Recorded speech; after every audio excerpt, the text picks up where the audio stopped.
दोस्तों gulf countries के अंदर इस वक्त जो इंडियंस फंसे हैं ना, वो देखो मेरे पास इस तरीके के मैसेजेस आ रहे हैं, मैं आपको दिखाता हूँ कि इवैक्यूएशन फ्लाइट्स चल रही हैं दुबई टू दिल्ली। और देखो इसकी जो कॉस्ट है, इस वक्त लोगों ने बिजनेस बना दिया है, 1-1 लाख रुपया चार्ज किया जा रहा है इकॉनमी का। ये छोटे प्लेन्स होते हैं और बुकिंग के लिए नंबर दिए जा रहे हैं। मतलब इस वक्त लोग 1-1 लाख रुपए, मतलब 10,000 रुपए की फ्लाइट की टिकट आती थी दुबई टू दिल्ली की, वो 1-1 लाख रुपया चार्ज करा जा रहा है कि भाई खाली कर दो, यूएई को खाली कर दो। तो सोचो डर का कैसा माहौल होगा। और ये डर का माहौल यूएस ने और ज़्यादा बढ़ा दिया है, क्योंकि उसने बार बार अपने सिटीजन्स को बोल रहा है यूएई खाली करो, यूएई खाली करो। ऐसा लग रहा है कि ईरान पर वो न्यूक्लियर अटैक करने वाला है। अब न्यूक्लियर ईरान पर होगा तो गल्फ कंट्रीज पर भी उसका असर आएगा, रेडिएशन आएंगे। बट इस वक्त पता है क्या है, यूएस के पास चाहे न्यूक्लियर वेपन हो, ईरान नहीं बना पाया ना, बट डर में कौन है? यूएई। डर में कौन है? कुवैत। डर में कौन है? कतर। डर में है सारी gulf countries including Saudi Arabia. सबकी ऐसी तैसी हो रखी है। मैं आपको बताता हूँ कैसे। जो ईरान है ना, वो बहुत समझदारी से शतरंज की तरह ये वॉर को खेल रहा है। देखो उनके सुप्रीम लीडर को मारा गया, वो चुप तो नहीं होने वाले, क्योंकि वो सिर्फ ईरान के सुप्रीम लीडर नहीं थे। जो खामनाए थे वो एक रिलीजन के लीडर थे। आपने रिलीजन के लीडर को टारगेट किया तो उसका असर पाकिस्तान में भी देखा, हिंदुस्तान में भी देखा। आपने लखनऊ की वीडियोस देखी होंगी कि लोग रो रहे हैं।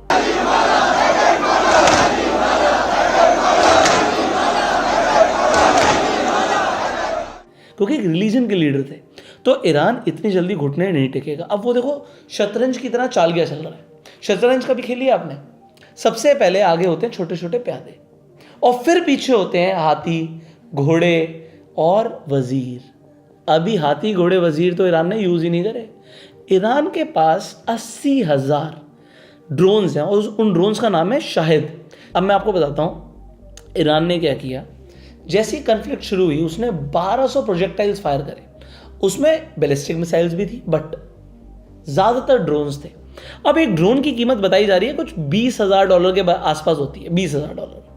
बट उस ड्रोन को फोड़ने के लिए, उसे इंटरसेप्ट करने के लिए जो अमेरिका की पेट्रियट मिसाइल यूज होती है, उसकी कॉस्ट है $4 मिलियन। और जो आजकल वीडियोस में दिखाया जा रहा है ना कि यूएई ने थर्ड सिस्टम यूज किया है अमेरिका का, उस थर्ड सिस्टम के अंदर एक मिसाइल जो यूज होती है उसकी कीमत है $12 मिलियन।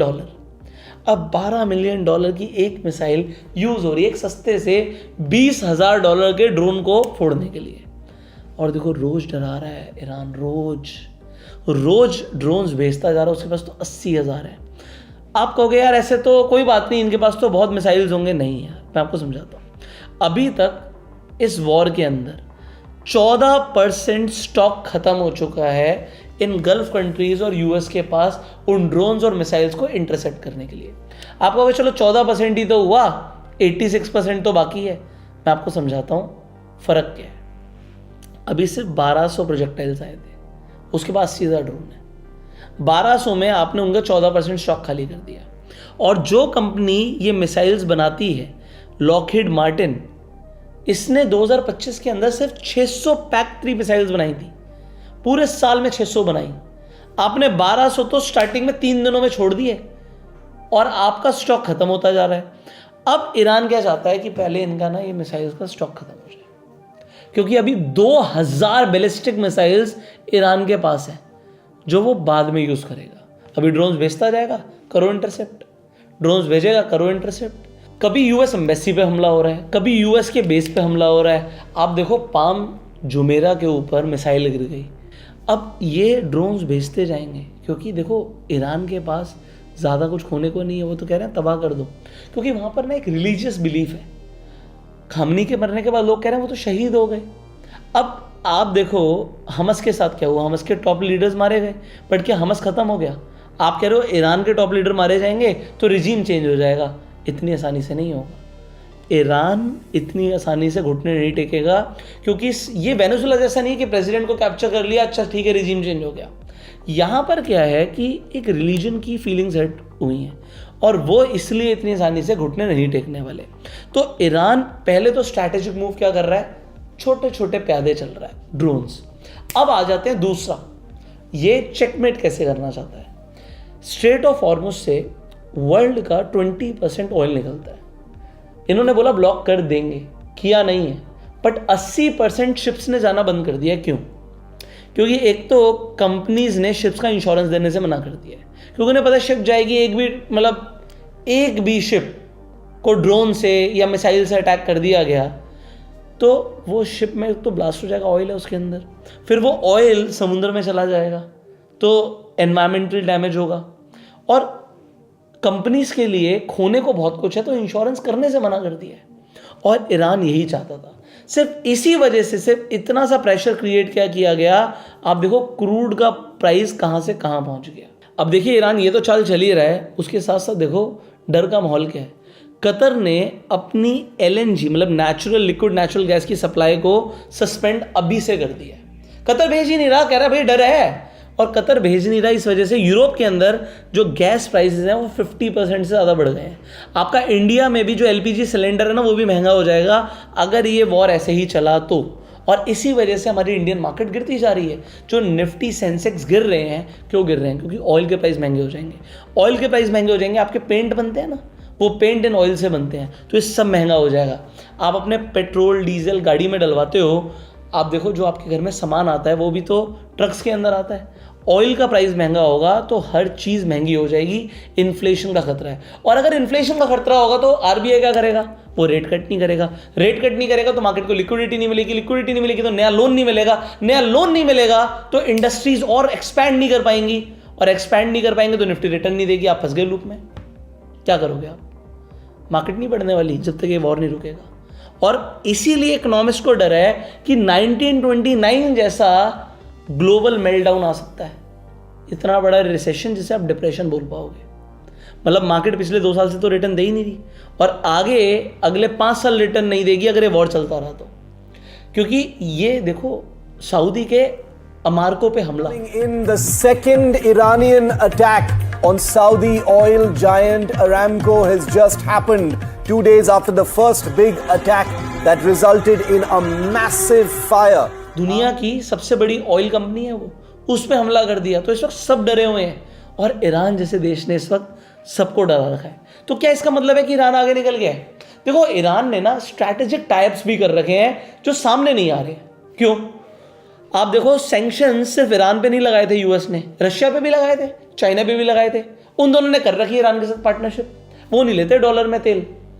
अब ईरान से चाइना तेल लेता है बट डॉलर में नहीं लेता, अपने युआन में लेता है। और रशिया भी ईरान के साथ डील करता है। अब ये सब आपस में डिफेंस, ये ड्रोन्स कहाँ से आ रहे हैं, ये मिसाइल्स कहाँ से आ रही हैं? क्या पीछे से रशिया और चाइना सपोर्ट नहीं कर रहे हैं ईरान को?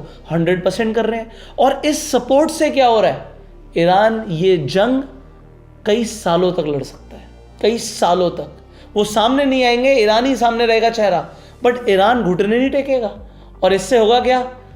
जो आप मंदी की बात कर रहे हो वो आ जाएगी। तो क्या इसका मतलब है कि ईरान जीत जाएगा? यार ईरान देखो जीत तो नहीं पाएगा, ईरान पूरी तरीके से उजड़ जाएगा। अभी भी मैं बोलूँ तो ईरान कई साल पीछे जा चुका है, उन्होंने तेहरान को ख़त्म कर दिया है, और ये मानेंगे नहीं। देखो पैसा बहुत बड़ी चीज़ होती है। हाँ, पीछे से चाइना रशिया सपोर्ट ज़रूर करेंगे, बट ये तो वैसे ही हो गया ना कि यूक्रेन को सपोर्ट करते जा रहे हैं। रशिया यूक्रेन का वॉर कौन सा ख़त्म हो गया? तो ये यहाँ पर भी मुझे लग रहा है कि वॉर इतनी आसानी से शायद ख़त्म ना हो। और दूसरी चीज़ क्या है कि देखो यूएस के पास इस वक्त जो वेपन्स है उसके पास न्यूक्लियर है, उसने यूज़ किया तो ये वॉर ख़त्म हो जाएगा, बट उसकी कीमत मतलब कितने लोग मरेंगे। और गल्फ कंट्रीज़ को भी डर है कि अगर न्यूक्लियर यूज़ हुआ तो उसका असर इन गल्फ कंट्रीज़ तक पहुंचेगा, खाली हो जाएंगी गल्फ कंट्रीज़। सो ये एक बहुत सीरियस टेंशन है इस वक्त। बट आपको क्या करना चाहिए? देखो अभी इंडिया न्यूट्रल है, इंडिया इस वॉर में नहीं है, बट अभी मोदी जी इजराइल गए थे, तो ईरान को कहीं ना कहीं लग रहा है कि मोदी जी साथ दे रहे हैं। देखो पाकिस्तान भी ईरान के अगेंस्ट एकदम से नहीं हो सकता, क्योंकि कटोरा लेके यूएस के पास जाता है, सऊदी के पास जाता है, और सऊदी के साथ स्ट्रैटेजिक डील साइन कर रखी है। सो पाकिस्तान और हिंदुस्तान इतनी जल्दी इस जंग में नहीं कूदने वाले। चाइना पीछे से सपोर्ट करता रहेगा ईरान को। अब ये वर्ल्ड वॉर 3 नहीं है तो क्या है मुझे भी नहीं समझ आ रहा, but ultimately what I am doing मैं आपको वो बताता हूँ। मुझे इतना पता है कि यार इस तरीके की सिचुएशंस बनती हैं और मार्केट नीचे जाता है, बट जब भी मार्केट नीचे जाता है यही तो अपॉर्चुनिटी होती है पैसा लगाने की। क्योंकि अगर मार्केट नीचे नहीं जाएगा तो आप खरीदोगे कब? ओवरऑल लॉन्ग टर्म में मार्केट को ऊपर ही जाना है। इनफैक्ट इसका एक एग्जांपल मैं आपको दिखाता हूँ।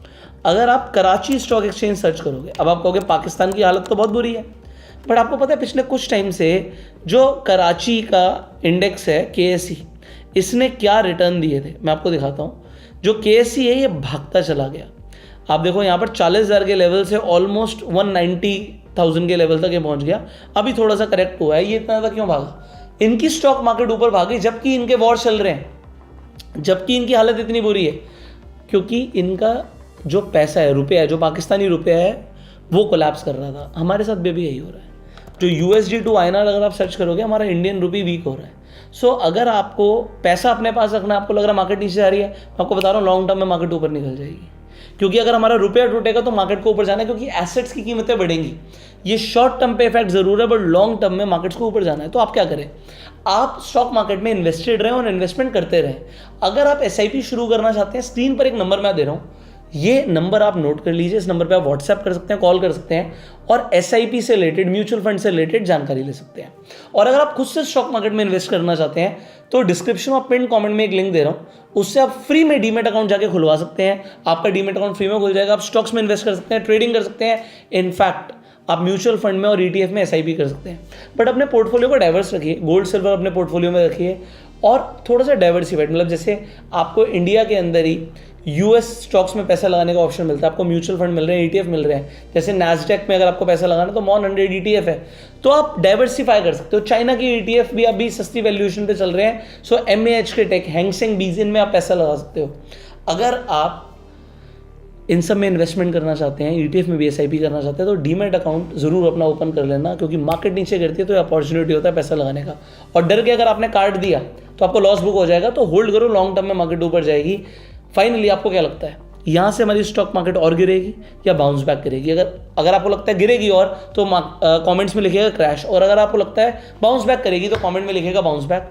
फाइनली इस वीडियो को शेयर कीजिए मैक्सिमम लोगों के साथ। Subscribe this channel, click on the bell icon. You were self made and जय हिंद।